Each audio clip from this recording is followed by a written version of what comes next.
열왕기상 22장 41절로 53절입니다. 오늘은 열왕기상의 마지막 부분입니다. 열왕기상의 마지막이지만 그렇다고 해서 열왕기사가 끝나는 결론적인 부분들이 아니라 열왕기에 하도 있어서 그 중간 점검의 시간으로 좀 보면 더 좋을 것 같습니다. 아사의 아들 여호사밧과 아합의 아들 아하시아.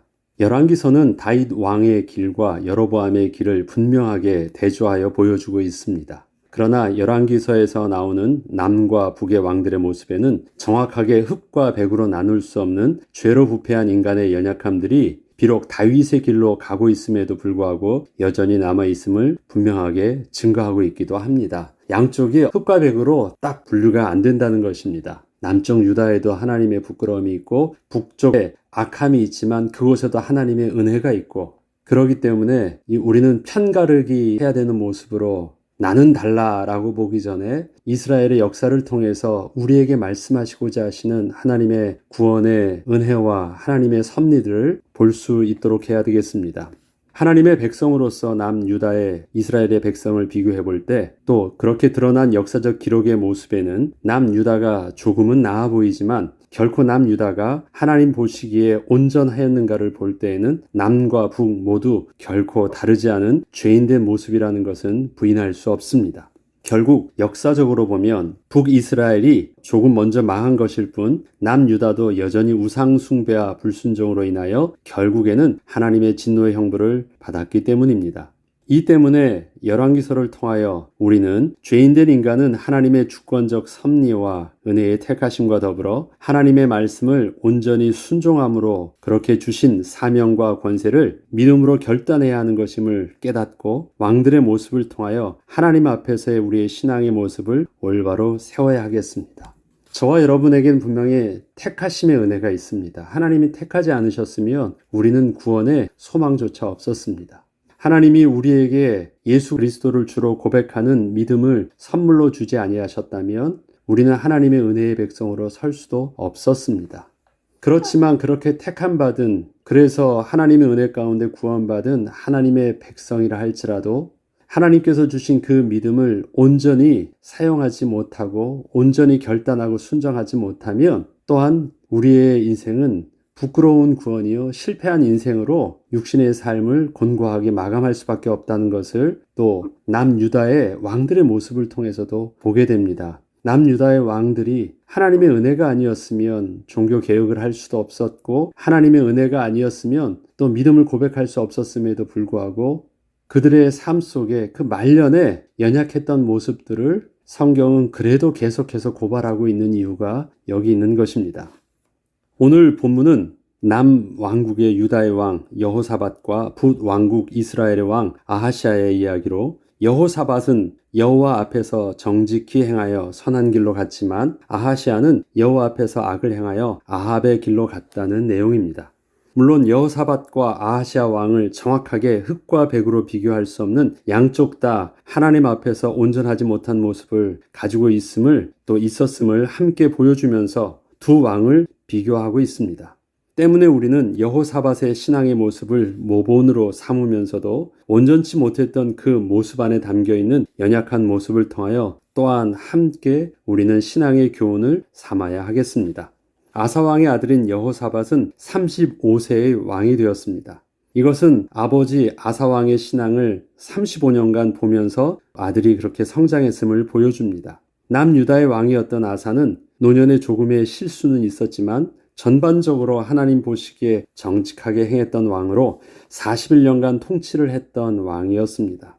여호사밧의 통치가 어떠했는지를 보기 위해서 먼저 아버지 아사왕의 행적을 다시 한번 확인해 보겠습니다. 아사가 그의 조상 다윗같이 여호와 보시기에 정직하게 행하여 남색하는 자를 그 땅에서 쫓아내고 그의 조상들이 지은 모든 우상을 없애고 또 그의 어머니 마아가가 혐오스러운 아세라상을 만들었으므로 태우의 위를 패하고 그 우상을 찍어 기드론 시내가에서 불살랐으니 다만 산당은 없애지 아니하니라. 그러나 아사의 마음이 일평생 여호와 앞에 온전하였으며. 역사적으로 보면 아사왕은 북이스라엘의 여로보암 왕 제20년에 남유다의 왕이 되었습니다. 그는 앞선 아버지 아이암과 르호보암의 길을 따르지 않고 북이스라엘의 여로보암의 통치에 영향도 받지 않았으며 오직 다윗 왕의 길을 따랐습니다. 그리고 스스로 아세라상을 만들고 섬길 정도로 우상 숭배에 열심이었던 그 어머니의 태우의 위를 패할 정도로 그 마음이 일평생 여호와 앞에 온전하였음을 성경은 증거하고 있습니다.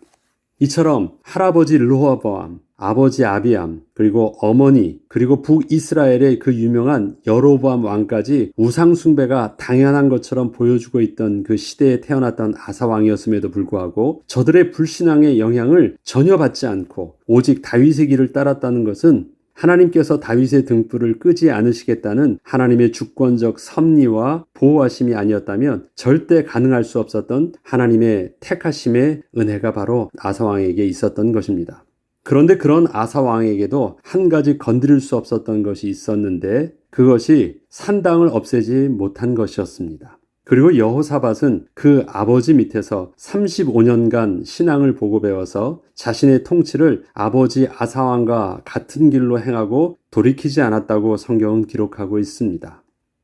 온전히 신앙적 영향을 받고 아버지의 통치의 모든 모습을 그대로 온전하게 잘 배우고 그대로 답습하였다라는 것입니다.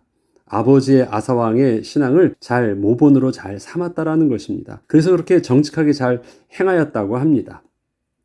오히려 아버지 때 완전히 쫓아내지 못했던 그 남색하는 자들을 완전히 뿌리채 뽑아버렸다고 성경은 또 오늘 본문은 기록하고 있기도 합니다. 그런데도 불구하고 여전히 그 여호사밧 왕에게도 그의 아버지처럼 여전히 산당의 문제는 건드리지 못했다라는 것을 성경은 계속해서 기록하고 있습니다. 본문 43절에는 여호사밧이 그의 아버지 아사의 모든 길로 행하며 돌이키지 아니하고 여호와 앞에서 정직히 행하였으나 산당은 패하지 아니하였으므로 백성이 아직도 산당에서 제사를 드리며 분향하였다라고 기록합니다. 이처럼 남유다 왕국에 있어서 산당의 문제는 아무리 왕권이 강하였다고 하더라도 쉽게 제거할 수 없었던 어떠한 정치적 이유가 있었던 것입니다. 지난날 성전이 지어지기 전에는 산당의 우상을 제거하고 그곳에서 하나님께 제사를 드리는 용도로 사용을 했었기도 하였기에 산당에 대한 백성들의 의식이 산당을 그리 심각하게 여기지 않았고 단지 자신의 편의대로 산당에서도 하나님께 제사를 드리면 된다는 생각을 그렇게 가지고 있었던 것입니다. 이 때문에 먼 지방에 있던 백성들은 성전 제사 대신 지역에 있던 산당에서 손쉽게 제사를 드리는 것이 어느 정도 관행처럼 되었던 것입니다. 그러나 산당의 제사는 교묘하게 본래 산당에서 바알과 아세라 신들을 섬기던 그 종교적 행위와 뒤섞여서 심각한 영적 타락의 뿌리가 되었던 것입니다.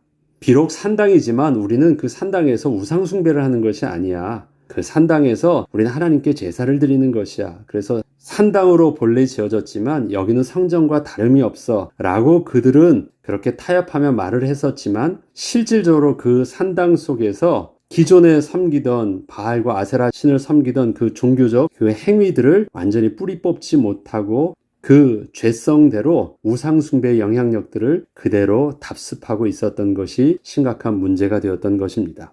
결국 왕들이 산에 있거나 큰 장소에 있던 산당은 없애기 어렵지 않았지만 민간 신앙으로 뿌리 깊게 파고 들어가 각 가정에까지 들어가 있던 산당들은 다 파괴하여 제거하기는 그래서 어려웠던 것입니다. 그래서 겉에 공적인 장소 것들은 다 파괴한 것처럼 보여서도 그들이 섬기고자 하면서 나름대로 만들어 놓은 그 산당들 그리고 계속 되어졌던 산당 제사들의 모습을 다 뿌리 뽑지는 못했던 것입니다.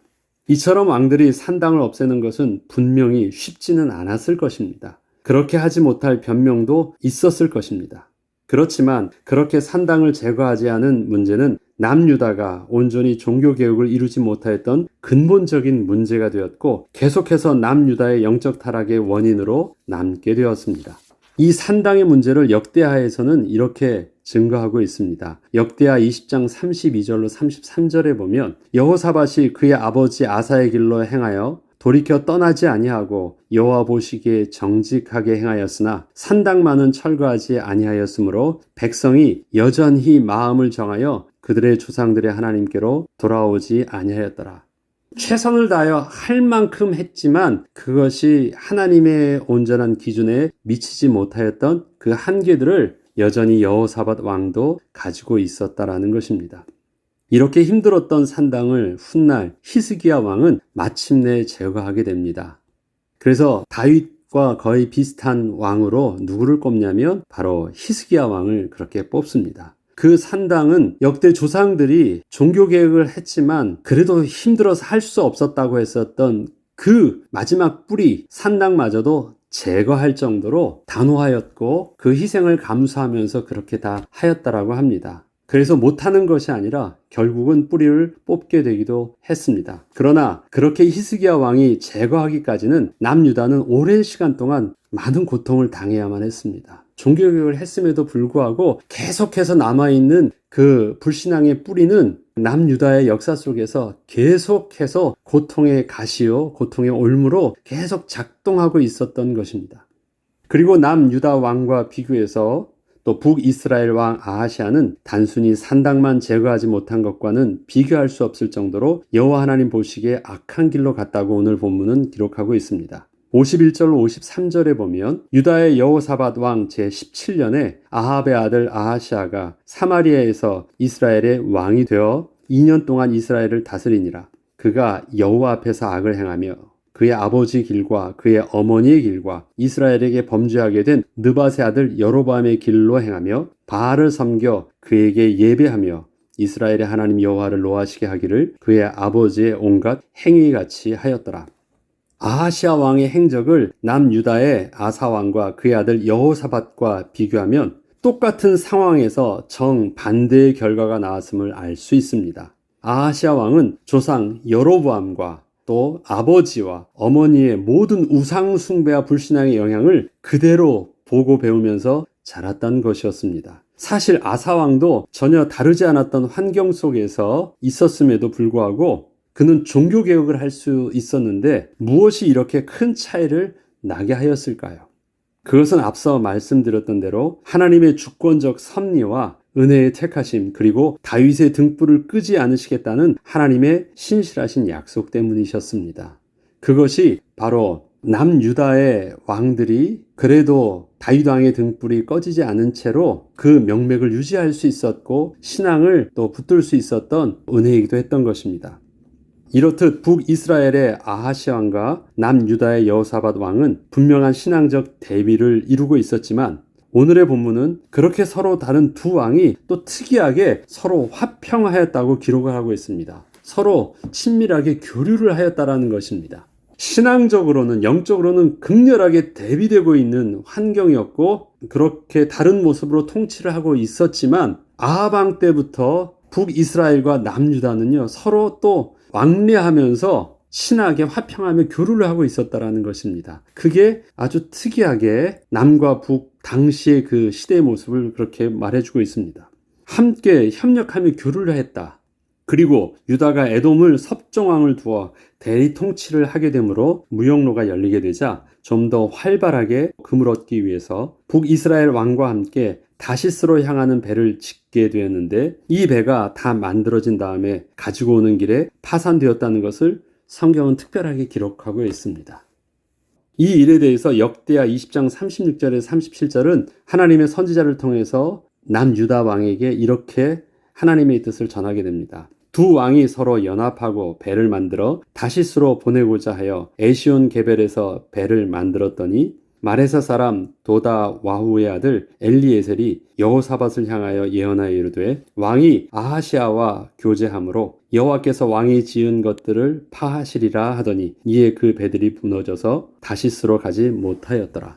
하나님의 분명한 뜻이 있었다라는 것입니다. 그거 그렇게 하면 안 돼. 서로 교제하지 말라는 뜻으로 이렇게 배를 하나님께서 분명히 파손하였다라는 것입니다. 이 사건이 하나님께서 여호사밧 왕이 북이스라엘 왕과 교제하지 말라는 하나님의 뜻이었다는 것을 깨닫고 이에 여호사밧 왕이 더 이상 북이스라엘과 교류를 하지 않게 됩니다. 이것은 서로의 민감한 신앙적 문제는 건들지 않고 정치적으로나 경제적으로는 함께 협력을 하면 충분히 실리가 있는 일이었기에 더 이상 서로가 갈등하지 않고 서로 남과 북이 협력을 하였으나 영적인 문제는 그렇게 타협할 문제가 아니었음을 하나님께서 분명히 하여 주신 것입니다. 남과 북이 서로 정치적 입장 속에서는요, 나름대로 또 자기의 신앙을 가지고서는 백성들을 통치하고 자기의 왕권을 유지하기 위해서는 스스로가 취했던 방법이 있습니다. 그런데 그것이 극렬하게 서로 신앙적으로는 대비되었음에도 불구하고 저들은 실리적인 것을 취했던 것입니다. 그래서 서로 교류를 했어요. 하나님은 그걸 절대 원치 않으셨습니다. 우린 다 알고 있어. 우리만 잘하면 되지 뭐. 그렇지만 필요한 것, 서로 같은 민족인데 좀 도움을 받으면 좀 어때?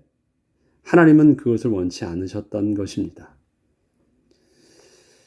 그래서 영적인 신앙적인 부분들을 하나님께서는 명확하게 선을 그으셨고, 또 거룩하신 하나님께서 하나님의 백성에게 원하시는 것이 무엇인지를 이것을 통해서 정확하게 메시지로 주셨습니다. 오늘 결론을 내릴 수 없는 것은 계속해서 열왕기 하에 시작을 하고 있습니다. 계속해서 다음 장을 우리가 다음 시간에 더 하겠지만, 이렇듯 오늘 우리가 말씀을 통하여 정확하게 또 알아야 될 것은, 우리의 신앙적인 문제는 정확하게 흙과 백으로 나누고 나는 하나님의 백성으로 나는 달라라고 말할 수 없는 우리의 연약함들이 하나님의 은혜의 택하심과 하나님의 주권적 섭리 속에서도 누구에게나 다 존재한다는 것입니다. 왜냐하면 우리는 구원받은 하나님의 백성임에는 틀림이 없지만 우리는 이 땅에 사는 동안 죄로 인하여 부패한 육신의 모습을 그대로 담고 살고 있기 때문에 그렇습니다. 그렇기 때문에 하나님께서 이 땅에 우리가 사는 동안 또 살게 하시는 동안 온전히 하나님께 나아갈 수 있도록 하나님께서는 우리에게 예수 그리스도를 통하여 성령을 우리 가운데 보내셨고, 우리가 성령의 인도하심을 따라 온전히 그의 도우심 속에서 이 땅에서 살게 하신 것입니다. 때문에 우리는 날마다 성령의 인도하심에 민감해야 됩니다. 그렇지 않으면 비록 구원을 받고 하나님의 주권적 은혜 가운데 우리의 직분을 감당하면서도 끝내는 어떻게 할 수밖에 없습니까? 또 실패할 수밖에 없는 연약한 모습들을 우리는 볼 수밖에 없는 것입니다. 아사 왕의 41년의 마지막 2년이 그러하였고, 산당까지 제거했던 히스기야 왕도 결국은 그 말년에 그 불신앙의 모습을, 우리는 또 부끄러움의 모습을 보기도 합니다. 다윗 왕의 모습도 말년에 부끄러웠던 모습이 있었습니다. 그런데 다윗 왕의 마지막은 그럼에도 불구하고 하나님께 끝까지 은혜를 구하는 그의 모습이 있었습니다. 정결한 마음과 정직한 영을 다시 창조하여 주시고 주의 성령을 거두지 말라고 하는 그의 마지막 기도는 하나님께서 다윗의 연약함에도 불구하고 또 넘어짐에도 불구하고 그를 끝까지 존귀한 자로 유일하게 서게 하셨던 그 신앙의 모본을 보여주었던 것입니다. 다윗 왕의 온전함은 그가 다른 사람보다 특별하게 믿음이 강한 것이 아니라 연약함 속에서도 다시 하나님을 붙잡을 수 있는 그 은혜를 끝까지 놓치지 않은 것입니다. 저와 여러분에게 자신할 것은 아무것도 없습니다. 우리의 모습도 하나님 앞에서 하나님께서 주신 주권적 섭리와 은혜의 택하심 속에서 이렇게 주의 일을 감당하며 예수를 주로 고백하는 그 은혜의 백성으로 서 있지만, 여전히 저와 여러분이 오늘도 성령의 인도하심이 필요합니다. 하나님이 붙들어 주심이 필요합니다. 하나님의 말씀을 우리가 겸손히 붙잡은 정직함이 오늘도 여전히 필요한 것입니다. 그렇지 않으면 우리의 연약함은 또다시 실패할 수밖에 없는 것입니다. 그 은혜의 비밀들을 오늘도 주의 말씀을 붙잡고 주의 인도하심을 따라 또 함께함으로 또 여전히 승리하는 하루 되길 주의 이름으로 축복합니다. 기도하겠습니다. 하나님 아버지, 다윗 왕의 길과 여로보암의 길은 분명히 우리에게 하나님께서 경고로 말씀해 주시고 하나님께서 모본으로 보여주시는 그 은혜의 비밀이 그 안에 있음을 우리는 열왕기서를 통해서 분명히 보았습니다. 그러나 다윗 왕의 길 안에서도 다윗의 연약함이 있었음을 하나님께서 또 보게 하셨습니다. 믿음의 사람의, 믿음의 왕들의 성공도 회복도 은혜도 보았지만 잠시 그 은혜의 비밀을 잊었을 때 저들을 통해서 오는 실패의 모습도 우리에게 경고로 보여주셨습니다. 하나님 아버지, 우리에게 하나님의 은혜가 있어서 우리의 심령으로 예수를 주로 고백하게 하셨고, 우리의 삶을 통하여서 주님 앞에서 온전히 헌신케 하였지만 우리의 연약한 모습이 끝까지 주님 앞에 쓰임받고 인도받을 수 있도록 오늘도 주의 성령으로 충만케 하시고 주의 말씀으로 온전히 따라갈 수 있도록 그 은혜의 비밀을 오늘도 주의 말씀을 따라 온전히 인도받게 하여 주옵소서. 감사드리며 우리 주 예수 그리스도 이름으로 기도합니다. 아멘.